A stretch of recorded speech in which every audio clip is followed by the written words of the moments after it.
Every now and then in life, we find it necessary to make shifts. And such is true in my podcast journey. Allow me to introduce you to Embrace Your Power.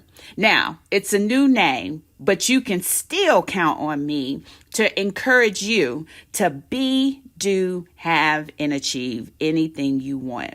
Embrace Your Power podcast with Denise Taylor is still the place where you can count on me to encourage you to build a life that you love without apology. So keep your subscription and stay in your seat and buckle up for a life-changing experience each and every week.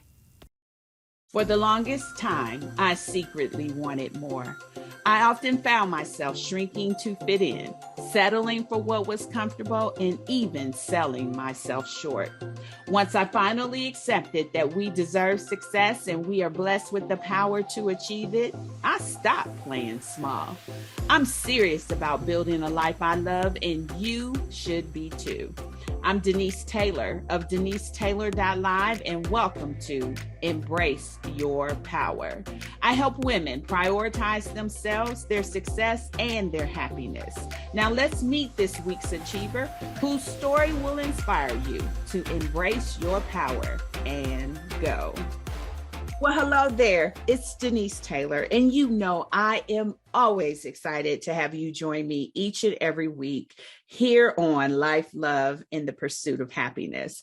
Now, I hope that you get a chance to see me on YouTube because I am surrounded by balloons. This is an occasion for celebration. We have reached the 1 year mark for this podcast, this very platform where I get a chance to lift my voice and share it with you week after week. And we have done that now for 1 complete year. This is a time that we get to pull back and celebrate. And I am so glad to be able to do that with you. So even if you're listening to me on Apple Podcasts, or you're listening or watching now on Spotify, I want you to know how grateful I am to be connected with you. And it is indeed a reason to celebrate. You know, in the podcast game, it is one that requires you to be diligent and consistent. And I am so grateful that I have found a space where I can show up authentically, where I can show up transparently, and I can serve others. You know, one of the things that I really feel and believe is that God has called me to transcend success and be significant. And what I mean by that is He is really challenging me to make a difference in the lives of others.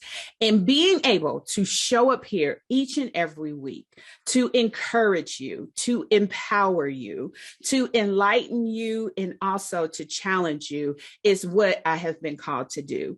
This is the place where you can count on me to always encourage you to build a life that you love, one without apology, one that you love from the bottom of your heart. Now, I believe that God has not given us fear. He has given us power. And with that power, we certainly can be, do, have, and achieve anything we want. And so it's time for us to celebrate. And I am glad that I am connected to you and I have a chance to celebrate our connection. Now, I wanted to do a couple of things. The first one is this. Now, if you have not picked up on it yet, there has been a slight name change. One of the things you hear me say often is embrace your power and go. And so the subtle change that you are going to now see with the podcast, it is indeed changing from life, love, in the pursuit of happiness to embrace your power. For me, that envelops everything that I show up week after week to encourage you to do. Embrace your power. Now, I still want you to have success in life. I still want you to have success in love. I still want you to have success and happiness. But at the heart of it all, I want you to embrace your power and go. And so that subtle name change is what is occurring. But don't be dismayed. Don't you fret. We're still showing up here, and you can still count on me to be your champion and advocate to do just that. Now, in the spirit of celebration, I thought it would be great to take a look back over all of the experiences that we have, especially those standout experiences that seem to have resonated so powerfully with everyone. Now, the first thing I want to share is this. We have had so many people come in and give a rating and review for the podcast. We have had over 75 ratings and reviews of the podcast. And I will tell you, we still stand at a 5-star rating. And I want to thank you, all of you who have taken time to rate the podcast and to give a review and feedback, because that is so significant. As people are going through all of the many different podcasts that are out there, they look to see what listeners, those of you who are tuning in on a regular basis, have to say. And you guys have said some really incredible things. So in this season of celebration, I thought that I would share some of the highlights from you that you've shared back to me. All of these are always an encouragement. I love when people take time to rate and review, because it's a way that we can be connected. So let me read a couple of them to you. The first one is this. It says, I love listening to the podcast each week. Each episode is jam-packed with wisdom from Denise and her guests.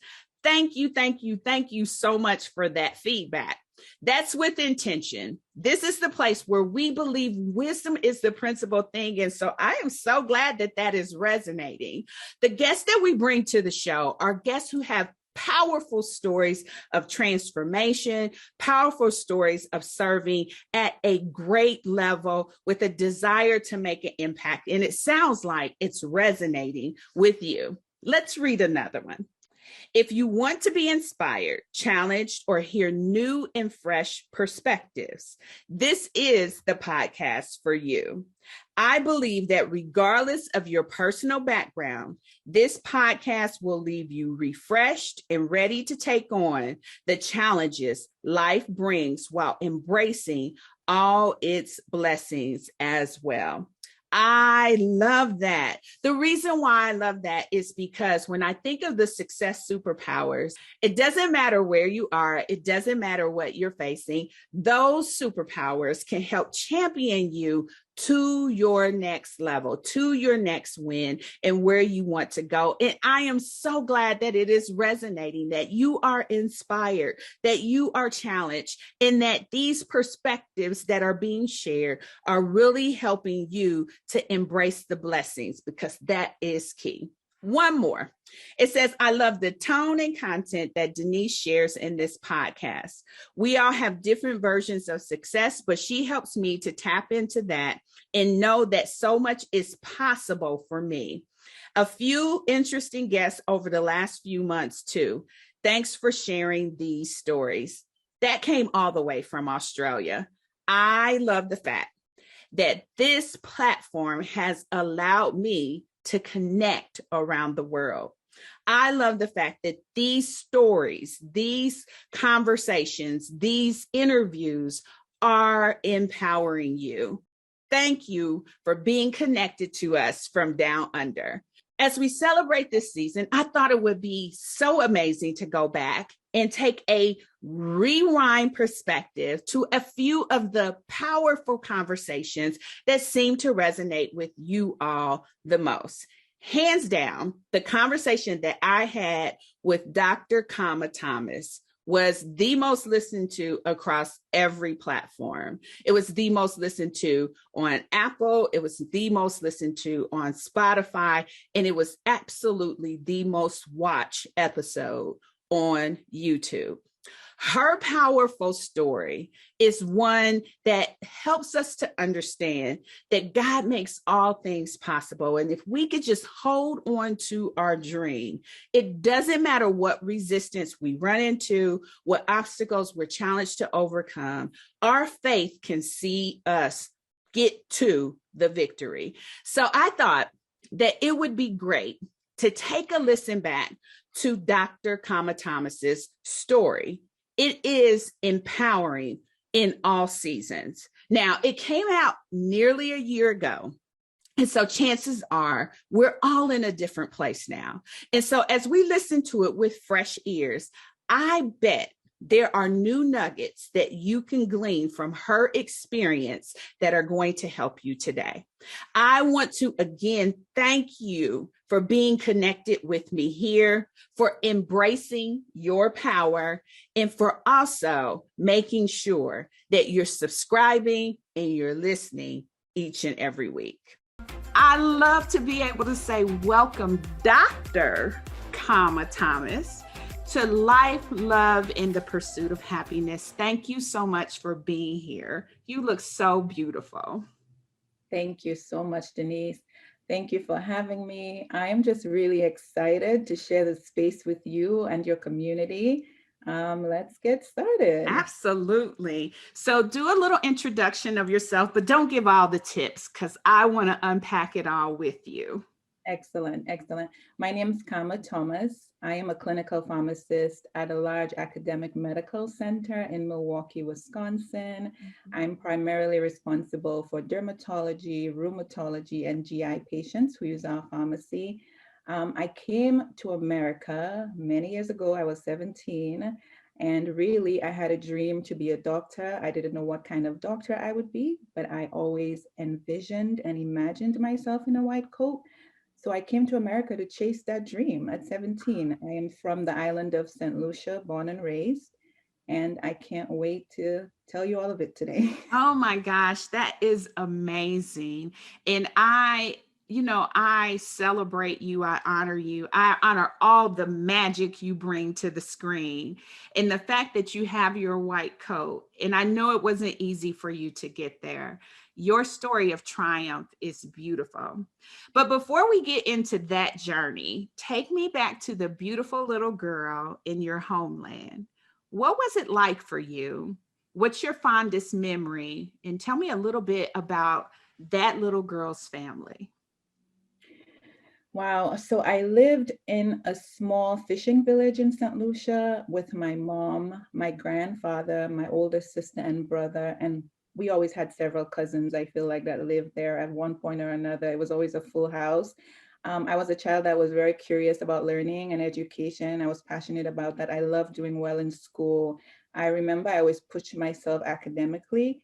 But my fondest memory was probably of my grandfather. I like to say he was the first man to ever love me. He was just a generous and kind man, had a generous spirit.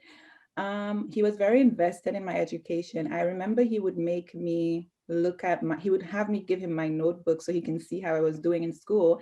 And he would count the number of things I got correct. And the ones I got wrong, he would encourage me to do better next time. My grandfather had his own shop, so he would bring me at the end of the month to his shop to help him count the money. I remember I would have to stack the quarters, the pennies, and stack them all and help him count them and put it in a ledger. He just really loved me. He really, really loved me. That is probably one of my fondest memories was of my grandfather. Oh my gosh, that's beautiful. I can relate to that too, because my grandfather was a businessman as well, entrepreneurial spirit. And there's so much I've gleaned from him that I didn't even realize. So many wisdoms and moments, just like what you described, that last you a lifetime. And so that I can say is one of my fondest memories as well. And I know that it does your heart proud to know that you honored every investment that he made in you and believed in you and knew that you could achieve. In your story, we talk about your journey to the US, which you indicated was when you were 17. But the promises that were supposed to greet you in the US started earlier than that. Your dad left for the US when you were 9, I believe. And your mother left for another island for work when you were 15. So essentially you were raising yourself, right? And even with no parents, you remained determined and dedicated to finishing high school and becoming a doctor. It was that one desire, you say, that made you passionate. Where did that desire to become a doctor come from? I think I've always been someone who has always wanted to be in service to others. So by the time I got to high school, I knew that would be in the health field, in the medical field in some way. Like I said, I always imagined myself in a white coat. I just didn't know what kind of doctor I would be. Mhm. Um, but a lot happened when I was 15, right? When I was 15, that's the year my grandfather passed away. Mhm. That's also the year that my mom told me she was moving to another island. And so I had to go live with another family, and that was my uncle and his own family. But one thing I told myself was whether my parents were there or not, my goal was to finish high school, was to finish strong, because I knew what was waiting on the other side of that. I knew I could make my dreams come true if I finished high school. So no matter what was going on around me, I knew I had to show up for myself every day. Was it difficult to live without my mother at 15? Absolutely. I think it's difficult to live without your mother in any country, at any Mhm. stage of your life. Mhm. But one thing I've always had, Denise, is resilience. If I have to describe myself in one word, it would be resilient. Mhm. I have always been able to muster up the courage when things are difficult Mhm. and push myself to my own finish lines. Mhm. Whether I was 15, 20, 25, I always had a way of mustering up that courage. So resilience is really what pushed me and got me to where I am today when I think about it. That's beautiful. Now, the promise, right, that was made to you, and it was one that you kind of clung to, actually. What was that promise that your dad made? Yeah, so my dad moved to the States when I was 9. So I don't have a lot of, many memories of my dad when I was little. I remember him coming over on a weekend. I would go to where he lived at my grandmother's house to visit him. He was someone who encouraged me to do well in school. He expected excellence from me at every level. He made me love books. He would give me books every summer, and I'd have to write a book report after I read them while other kids were playing. But that's something he gave me that I will always keep, I will always hold dear, my love of books. But when I turned 17, I was done with high school in St. Lucia, and I had a choice to make. I could stay in St. Lucia and go to college there, or Mhm. my dad said, you could come to America and I will help fund your education. And I had done well in high school. I did all of my exams. I did well in all of my exams so that I could get a place at the community college in St. Lucia. I did get a place there. I was so Mhm. excited. But once my dad said, if you move to America, I will help fund your education, I thought, well, I will do that. So Mhm. I packed my bags and I moved to America to live with my dad. And that was a tough decision because he was not a man I knew very well, if that Mhm. makes sense. I was Yeah, it 9 does. when he left. Yeah. Yeah, that absolutely makes sense. Yeah. Um, so, I don't want to tip the hand at the turning point, right? But you describe your journey as long and arduous. Let's unpack that a little bit more.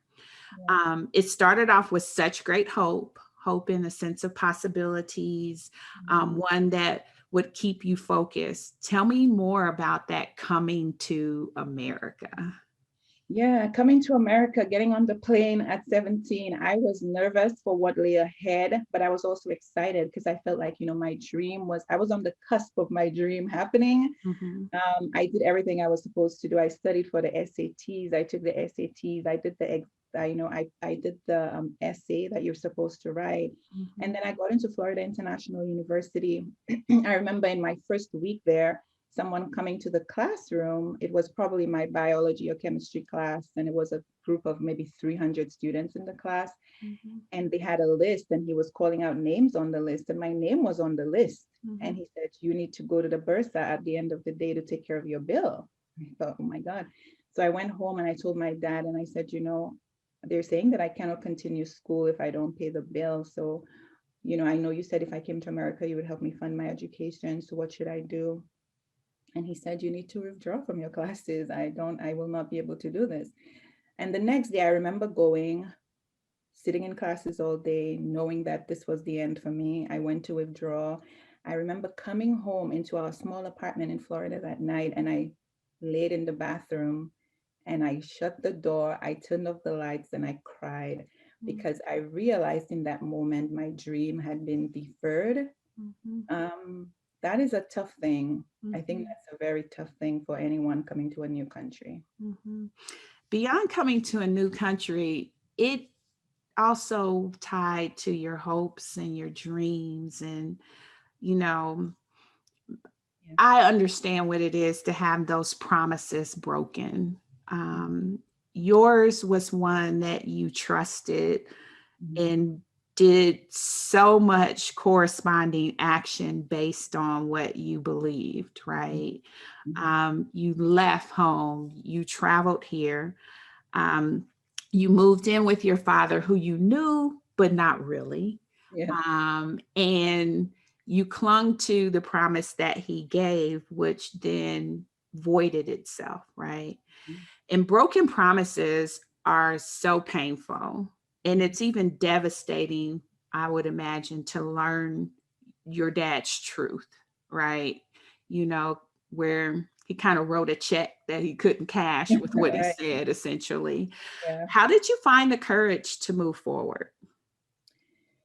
Um, I don't know if in that moment I felt that way, but now that I'm on the other side of it, Denise, what I've learned is that our parents give us what they're able to. Everyone in our life only gives us what they are able to.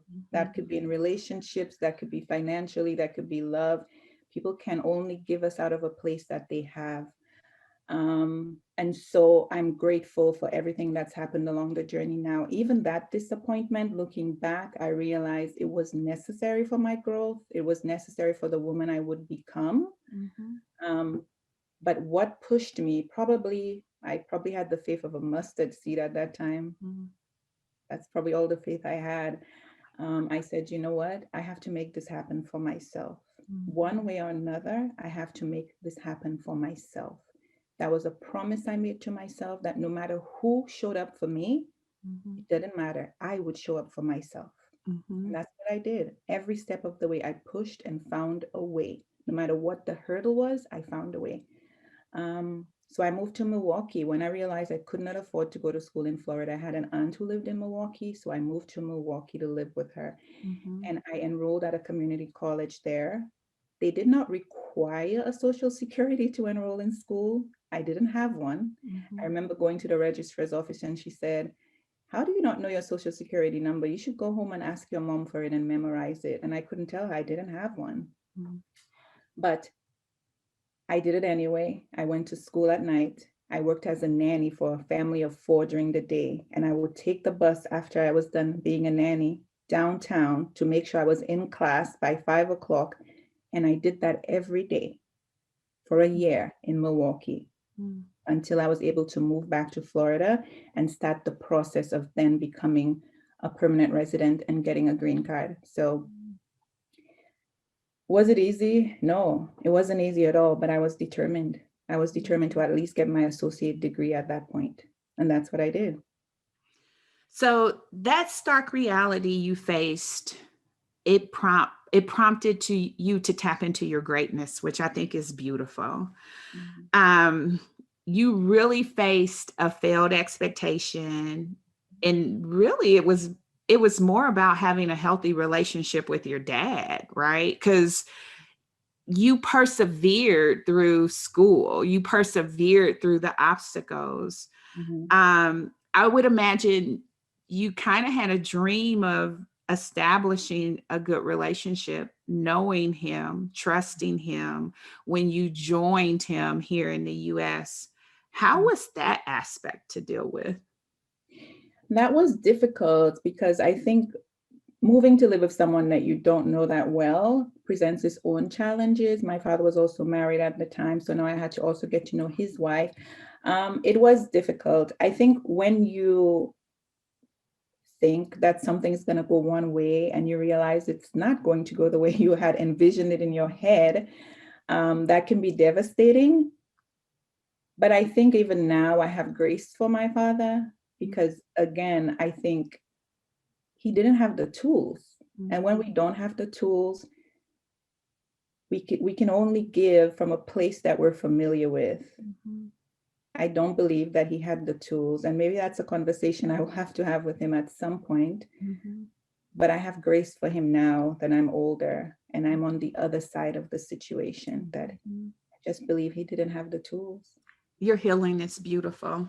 Thank you. It really, really is. It's absolutely beautiful, because there is no stench of bitterness, and that is the sweetest reward beyond your title of doctor, because those type of circumstances have the potential of ruining someone's life. And your perseverance and your determination rose up in you to succeed against frustration and odds.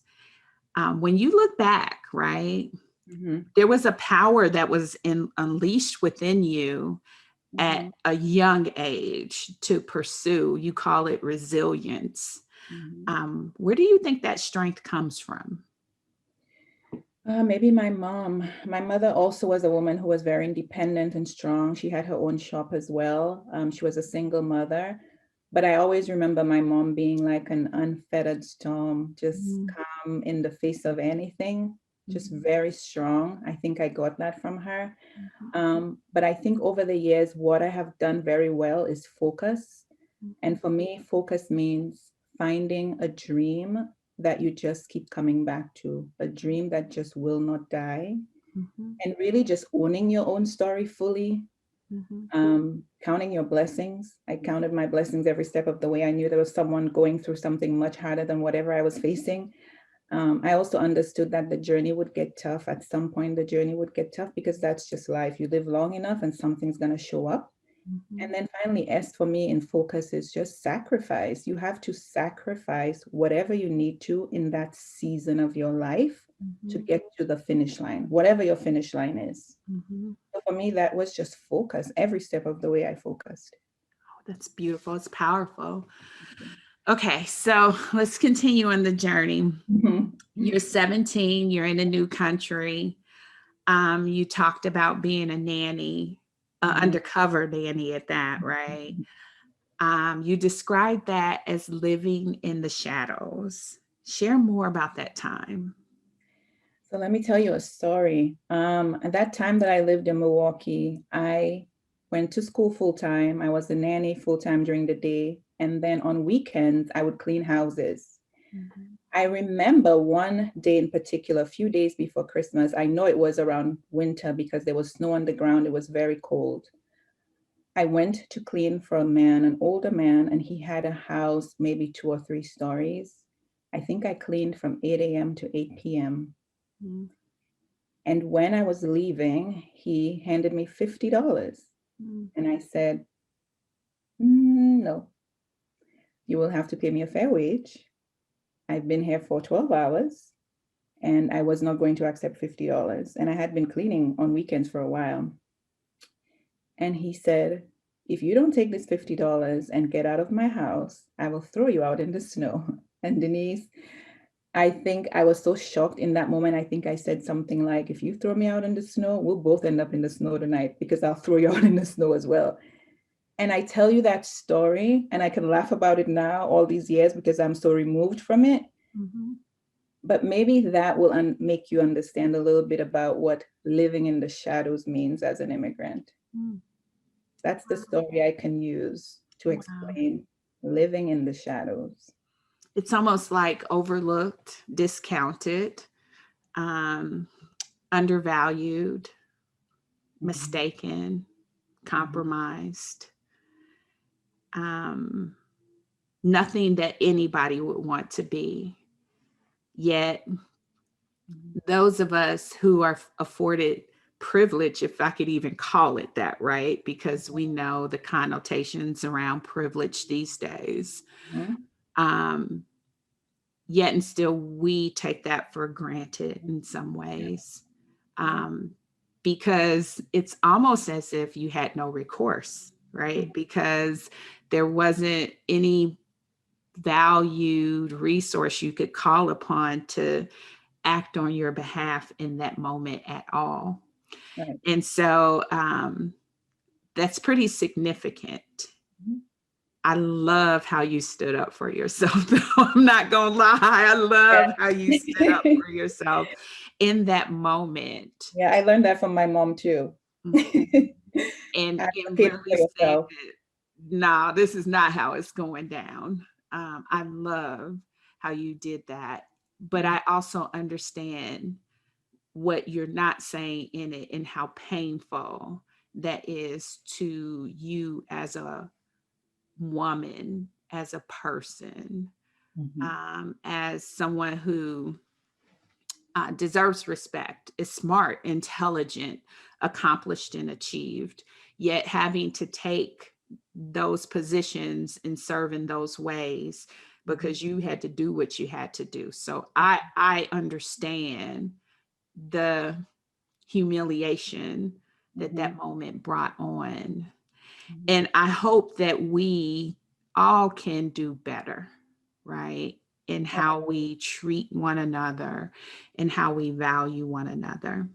Absolutely. I Beautifully said. celebrate all your accomplishments, but Thank I burst with joy most about your associate's degree. You know, you're a doctor and all, but I burst with joy when I think of your associate's degree, mainly because you truly had to pick yourself up and find a way to you. make it to that mark.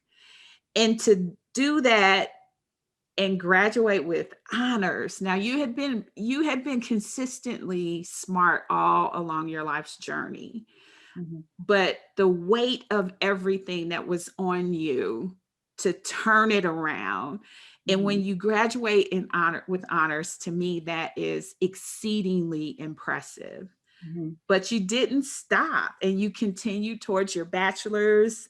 I did. um, but then you got some added responsibility. Let's talk about that. You know, when I you did. are pursuing your bachelor's and you get a little added responsibility onto your plate. So tell us a little bit more about what was happening in your life at that time. So the summer that I was done with my associate's degree, I had a friend from high school who was at a small Jesuit school in Syracuse, New York called Lemoyne College. And she was doing a post back there. And she said, there's a great pre-med program here. The classes are small. Why don't you come here to do your bachelor's degree? So I was prepping to move to Syracuse to start school at Lemoyne. And my little sister had just moved. She's my father's daughter, so my half sister moved to Miami to live with my dad as well so she could finish high school. So Mhm. when I was getting ready to go to Syracuse, her mom called and said, hey, is there any way you could take your little sister with you? I just think it would be best if she lived with you in high school. And I said, yes. So we moved to Syracuse in a tiny basement apartment with my friend, one bedroom in the basement of an old building. And we moved to Syracuse. I enrolled my little sister in school, in a high school nearby. And I also started working on my bachelor's degree. So I'm going to school full time. Um, and then I think in Syracuse, I also worked at a restaurant supply store on weekends or after school, after classes. I was also a biology tutor for the freshman students as well. So I'm doing all of that and having my little sister living with me. Syracuse was tough. Working on my bachelor's, looking back now, very, very tough. Mhm. Yeah, focus definitely was your mantra. Hmm. Because but at the same time you had a heart and you understood struggle and you understood not having someone support you, and I think that probably was behind your yes to your little sister Yeah, coming. I think so. Because that's no short undertaking to take on the responsibility at a young age, because we're not talking about like you 45, right? You're still young Yeah, yourself, yeah. and still pursuing education yourself. Mhm. um, but true to form, not only did you graduate with your bachelor's, but again you graduated with honors. I did. You continue to be impressive against the odds. Yeah. And your sister showed similar determination, similar pedigree of success, in the fact that she too received a full ride to Columbia University Mhm. at the same time. Yeah. I want to say to you that that is beyond impressive of Thank you. how you could inspire yourself, Mhm. commit to your dreams, stay focused, as you talked about, be instrumental in whatever ways, big, small, or anywhere in between, in helping your sister get her footing in the right direction. Thank That you. was nothing to just wince at. You did a great thing. Thank Very you. much so. Also, Denise, I think in Syracuse, one thing I realized that happened for me and that has happened for me along my journey in America is that someone has always shown up for me. Mm. When my friend that we lived with was done with her post-bac, she moved to New York City. So now I needed a place to stay. And I knew I couldn't afford with my assistant being a full-time student, running between, chemistry and physics classes and labs and all of the things, plus going to, parent teachers meetings for her. I knew I couldn't afford an apartment for us on my own. And once again, I was like, God, what am I going to do? Here I am at another hurdle, and I need a place to stay. Mhm. And one of the professors at Lemoyne actually offered us a place to stay. She asked my sister and I to move in with her and her partner, and she had also adopted two young girls. So we lived with them for my last year of school. And honestly, had these women not showed up for me, I don't know who I would be today. Mm. Every step of the way, someone showed up when I needed them. And I think that's why I'm so passionate about mentorship now and scholarship and everything that I'm passionate about, because God just always sent someone. Mhm. And I'm so grateful to these women. I had a community in Syracuse of women who just showed up for us. They're still showing up for me even now, all these years. Mm. They're still showing up for me. That's I mean, priceless. yeah, It reminds me of something I once had a pastor say, and that's God gives you more on the way than he does at the start. And you talked about how he just raised up people, yeah, right? He raised up people. To you, it seemed in the nick of time. To him, it was planned, right? To him, it was divine. yes. And it's just so beautiful when you see it all unfold and you sit in the seat you're in now and you look back over your shoulder and you're like, oh my gosh. How did it happen? Yes, yes. Yes, it's beautiful. And I think when you walk in faith, Mhm.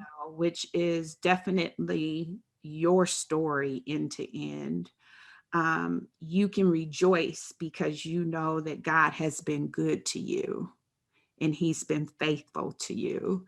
And you Faithful can and rejoice good. because it Yes, didn't necessarily have to be the big thing. He gave you a roof when you needed it. He provided a way. He had someone send in the word you needed to say, hey, come here. Hey, this opportunity is here. And I admire your obedience and your willingness to go. thank you. Thank you. A roof over my head, a table to eat at, a kind word, someone to say, keep going. I mean, good and faithful are the two words I can use today. Good and faithful. Oh my God, that's so good.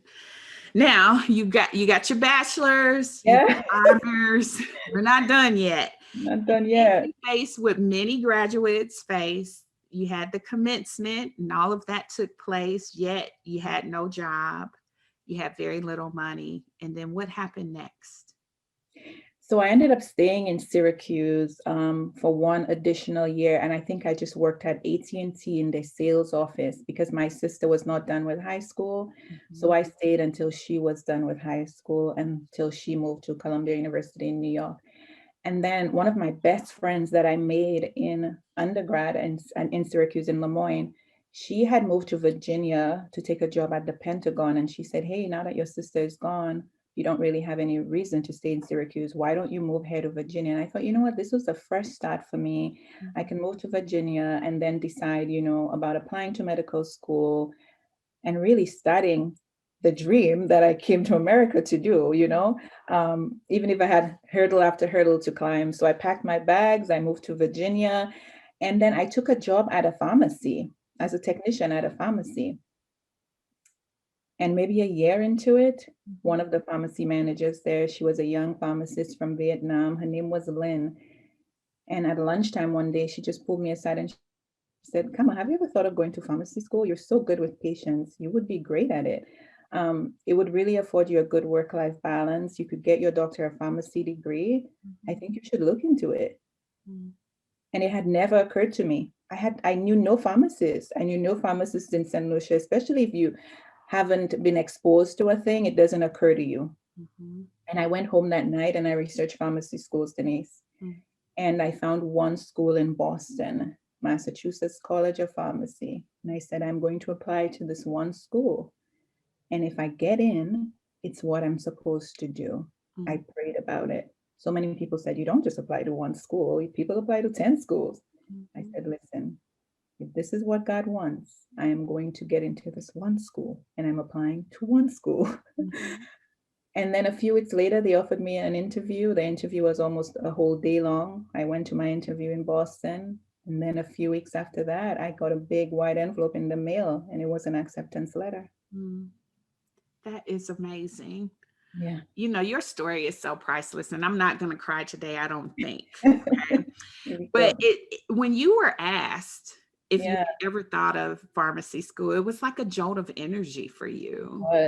Um, it was. in that moment where you kind of thought you had hit this mundane space and it came alive for you, Boston Pharmacy School became your truth. Like, what's going through your head in the face of that potential and all that possibility? I was overwhelmed. I was overwhelmed because I knew my life would change. I also realized once again I would have to move to another state where I knew no one and start again. But I was also grateful that someone showed up again that saw something in me, recognized something that I may have not even seen for my own self in that moment. Because, you know, when you're in survival mode, you're just going and going. Mm-hmm. I thank God for Lynn that she showed up at the time that she showed up. I know it was divinely ordered. Wow. But I knew that now that I had an acceptance letter, I need to make this happen for myself. I needed to get in go mode. And that's what I did that summer. I got in go mode. I knew that I had to take 3 more classes, is what they said I needed to do for me to start school. So I needed to take calculus 2. I taught myself calculus 2 that summer. I did it online. I had to take 2 other classes. I think it was microeconomics and macroeconomics, did those online. And I said, I have to get this done this summer. And that's what I'm going to do. Continued working full time as a pharmacy technician. Mm-hmm. And then once I was done with that, I packed a carry-on suitcase with 1 twin airbed folded inside. And I moved to Boston. Okay. That is the quintessential line. When you say you packed a carry-on bag and you moved to Boston with a twin air mattress in that bag. Yeah. And the pump for it. In the bag with your stuff, right? Here I come. To me, I'm telling you, that's the image of a true dream chaser. Like, you are on the verge of of reaching that doctor goal, and you let nothing stop you. And you took what you could take in that bag, something to sleep on, which is just blowing my mind. And that, in my mind, is such a huge step of confidence. That transcends focus. That is giving all your heart, like all in. What do you feel when you think about that particular moment of going for it? I was scared, Denise. I was scared. I'm like, here I am in Boston. I know no one. I had a tiny studio apartment in Dorchester. I remember the first night that I spent in that apartment. I blew up my airbed and I called my mom, and I remember crying because I think I was lonely. Mm-hmm. I was afraid of what lay ahead. I was overwhelmed. But now that I am far removed from it, I was exhausted. Mm-hmm. I mean, it had taken a lot just to get to that place. I was exhausted. And my mom said, if you don't want to do it and you're crying, then pack up and move back to Virginia. And I said, that's all she needed to say. Mm-hmm. The next day, I got dressed and I took 2 trains and a bus and I went to orientation and I never looked back. It's beautiful. Just absolutely beautiful. You know, Mhm. 4 years later, on May 9th of Mhm. 2015, your birthday nonetheless, right? Mhm. Once again with honors, the top honors that you could get, right? Magna cum laude. We hear that often. Mhm. You had a chance to grace the stage, achieving what you dreamt of as a little girl, Mhm. becoming a doctor, earning your white coat. In my white coat. Yeah, again, I always imagined myself in a white coat. I didn't know it would have been a doctor of pharmacy, but I knew that it would have been a white coat. I always imagined it. I would envision myself crossing a stage at graduation, even when I didn't know where the money was going to come from. You know, Denise, was pharmacy school easy? No. I think about the days I stayed in the library for 15 hours at a time studying, 15-hour days, sometimes on a weekend. And you go from exam to exam, rotation to rotation. I told someone that the first exam I ever had in pharmacy school was a class named Pharmaceutics. And once we got our scantrons back and they posted the grades, I believe I got a 78 on that exam. I went to my professor's office to look at the Scantron for myself because I knew I had studied night and day. And I went into the girls' bathroom and I cried, and all the limiting beliefs came up for me. I thought, I don't belong here. I am not going to do well here. I studied for this exam. How is it that I didn't do well? Mhm. And I went home that day. I took the train home after my exam and I said, after I saw my results, and I wrote on a yellow sticky note, God is within her. She will not fail. I put it on my bathroom mirror and I saw it every morning when I got ready for school. Mm. And then I made a goal for myself. I said at the end of the semester, I would have made the dean's list. Mm. Then I made another goal. At the end of every semester, I would have made the dean's list. Mm. And then my final goal was I will graduate from pharmacy school with honors Mm. after I had gotten a 78 on my first exam. So I say this to say we all have this in us. We all have it in us. I could have stopped after my first exam and said, this is not where I belong. I watched people who went to school with me, who started with me, not make it through the program, Mm. who had to leave the program. But I watched that sticky note every day and I read it and I said, whatever it is that brought me from a small island in St. Lucia to America to this point in my life, it will get me to the end. That's what I tapped into. And 4 years later, on my birthday, I heard Dr. Kama Thomas, magna cum laude, Gillette Stadium. I walked across the stage, got my hood, and I graduated. And all of my family came. Even my dad came. He cried. My mom flew from the islands. My family came. It was just, my God, Denise, a sigh of relief. Mm. I cried because it was a sigh of relief. Hmm. Wow. So, how was it so many years later to have your dad attend your graduation when you became Dr. Kama Thomas? How was it? I was really grateful to have my father there. And I talked about it too on that day when I thanked everyone. I thanked my dad and I said, you know, one thing that you gave me was a love of books and learning. Mhm. I remember as a child reading those books and having to write a book report for him on each one. And he gave me that love of learning. So I thanked my dad for being there. I thanked my mother for every sacrifice she made. I know that when my mom left at 15, she truly believed she was doing the right thing. And again, you have to have grace for your parents that in that moment they believe they're making the right decision. Mhm. You know, I couldn't have made it to the end without my mom as well. She was always there for me. I could call her at any time, whatever money she could, she would send me. Um, so looking back, I'm really grateful for how everything turned out in my life. I have grace for my parents because I realized that they did the best they could, Denise. Mm-hmm. That's what they could give me at the time. And Mm-hmm. I'm grateful for that. And I remember taking my mom to Logan Airport when she was leaving after my graduation. And before she got on the plane and walked into security, she said, Kama, you know what? For someone who didn't have her parents at such a young age, you could have done anything. Your life could have turned out anyway. Mm. And you've made me so proud. I have never forgotten that. I will take that with me throughout my life, what my mom said in that moment at the airport in Boston. That's so priceless. Mhm. Phenomenal. Thank you. You are a phenomenal woman.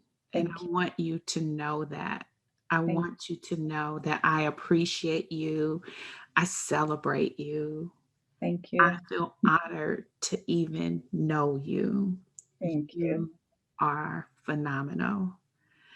What I love most is that you accepted the responsibility to pay it forward and to serve. So tell us about how you gave back in your homeland. Yeah. So 3 years after graduation, I returned to St. Lucia and I went back to my small village and I gave my first 10 scholarships to 10 students. And Denise, honestly, it was one of the most proud moments of my life. Of everything I've done in my life, probably one of my proudest moments was going back and being able to do that. And I told myself that is something I want to do for the rest of my life. My goal this year is I want to do it again this year and I want to do 20. And if I could do more, I would do more. Something I want to do for the rest of my life. And that's because someone showed up for me every single step of the way. And now I feel it is truly my responsibility to do that for someone else. Just a proud moment for me when I did that. That's a blessing. Mhm. That is truly seeing what God can do through you. That Mhm. is what is called being a blessing. I honor you, comma. You are authentically beautiful inside and out. Thank Thank you, thank you, thank you for sharing your story here. Thank you you. for your courage. Thank you for your focus. Now, here, I always challenge people to build a life they love without apology, and you certainly have done that. Mhm. I love to close out with questions where we get to tap into your wisdom. And so tell me, what would your life wisdom be? What would you tell your younger self about life if you could? That's a really good question. I would tell my younger self that it gets better, that on the other side of your fear, of your sweat and your sacrifice, there's a really beautiful life waiting for you on the other side of that Mm, it gets better. I love that.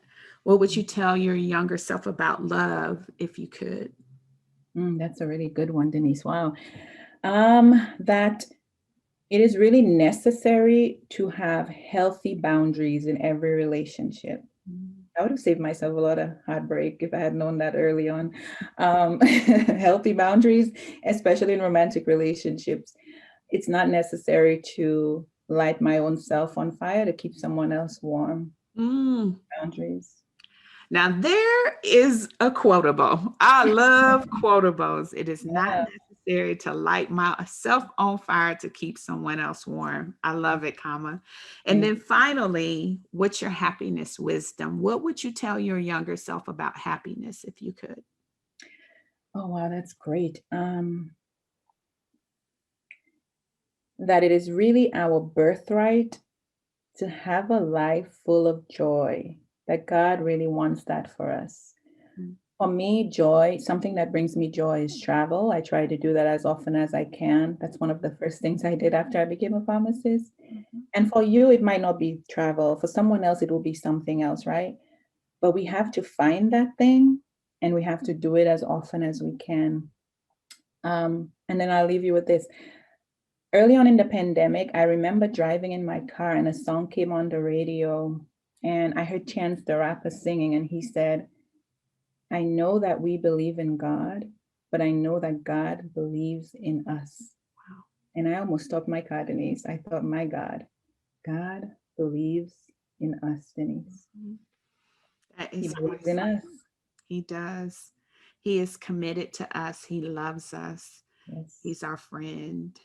You Yes. are beautiful. Thank Thank you, Kama. And I have one last thing to tell you. I want you to know that success looks so good on you. Thank you so much. Thank you. I'm so glad we met. Absolutely. Absolutely. Well, that's it, beautiful. Thank you for tuning in. Don't ever forget that you are truly blessed with life, love, and all the happiness your heart can hold. Be relentless in building a life you love without apology.